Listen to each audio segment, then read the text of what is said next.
Welcome back to the channel. Today I bring you an extended cut of my TikTok video from today discussing the ongoing Republican efforts to bring critical race theory into their culture war. There's a lot of great content and conversation happening over at the TikTok, so make sure to track it down and follow at Gerard.Lecante.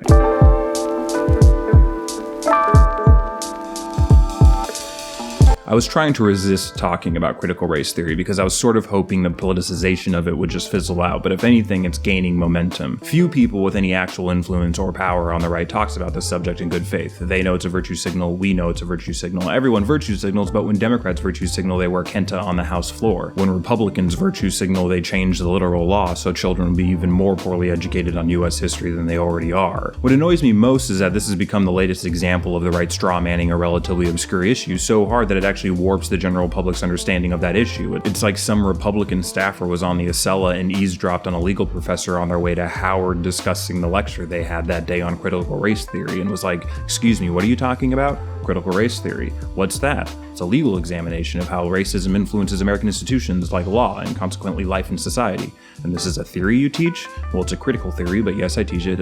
Say no more. And then he gleefully sprinted off to the hill to spread the news of the shiny new dog whistle he just found. Nevertheless, I've watched the conversation about critical race theory rapidly propel away from reality, and then Laura Ingram tweeted this video. Daddy teaches you can be anything in this world that you want to be, right? Don't Daddy teach you that? Yeah, and it doesn't matter if you're black or white or any color. And how we treat people is based on who they are and not what color they are. And if they're nice and smart.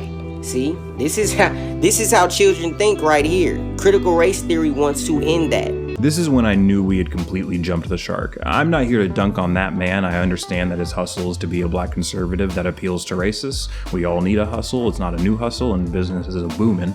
The only problem is that that's not critical race theory. Critical race theory is not, and I can't believe this needs to be said, the indoctrination of racism to our children. It doesn't teach kids that white people are inherently racist or that people of a certain race have been held back by their race. In fact, it probably doesn't teach kids anything at all because it's highly unlikely that actual real-life critical race theory is being taught in grade schools. Critical race theory is an academic framework, usually found in law schools, that uses critical theory to examine the ways racism has been institutionalized through the legal system. For example, say a politician was looking to curry favor among white voters that they knew were susceptible to racial resentment and animosity, if not just racist. So they changed the law so that history curriculum taught in schools omitted anything that voters might find objectionable.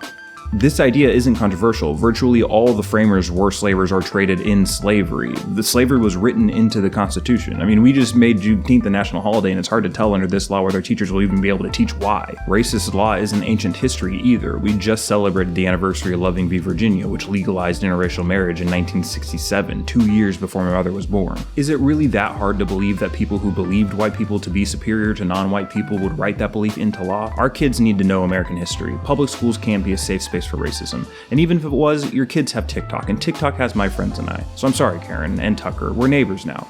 Burning the books is no longer an option. Conservatives attempting to infuse their worldview into public education is nothing new. When I was a kid, their big effort in this category was evolution, whether they were trying to ban it or compel the teaching of creationism. The overall point of these laws, besides wanting to be seen fighting the culture war, is to intimidate educators out of addressing difficult issues around race in the US. However, in so doing, they're attempting to literally rewrite history. The law that just passed in Texas prohibits the teaching that, quote, slavery and racism are anything other than deviations from, betrayals of, or failures to live up to the authentic founding principles of the United States, end quote. But that's a lie. It's an abject, ahistorical lie. Slavery was a founding principle of the United States. As stated earlier, it was literally written into the Constitution. At the time of the founding, slavery was commonplace all over the country, including in the North. When Paul Revere spread the word of the incoming British Army, one of his first stops was to a slaver friend of his in Boston. Virtually all of the framers were slavers or traded in slavery. America was founded on slavery as much as it was founded on any other principle referred to in the Constitution or the Declaration of Independence. And there's a real opportunity cost here. By dissuading educators from addressing race in the US, you're making it that much harder for students to be introduced to legitimate American heroes like Angela Davis, James Baldwin, William Julius Wilson, John Lewis, and Ida B. Wells. Furthermore, you're allowing for the continued romanticization of the terrible things that supposed American heroes like Thomas Jefferson and Robert E. Lee did. Students need to have space in school to have real discussions about this stuff because they're living in a time where they are as aware of race relations in the US as children their age have ever been, and it's not going to be easy for them to figure out where in society it puts them. Attempts to shelter them from it won't do them any good, and it doesn't really seem like they're all that interested in being sheltered from it anyway. I know that the right in 2021 is more interested in being seen as a lifestyle brand than a political ideology, but at least let children learn our history. We owe them that. Thanks for stopping by, and keep an eye out on this channel for more extended cuts and for some upcoming YouTube specific content. I'll see you soon.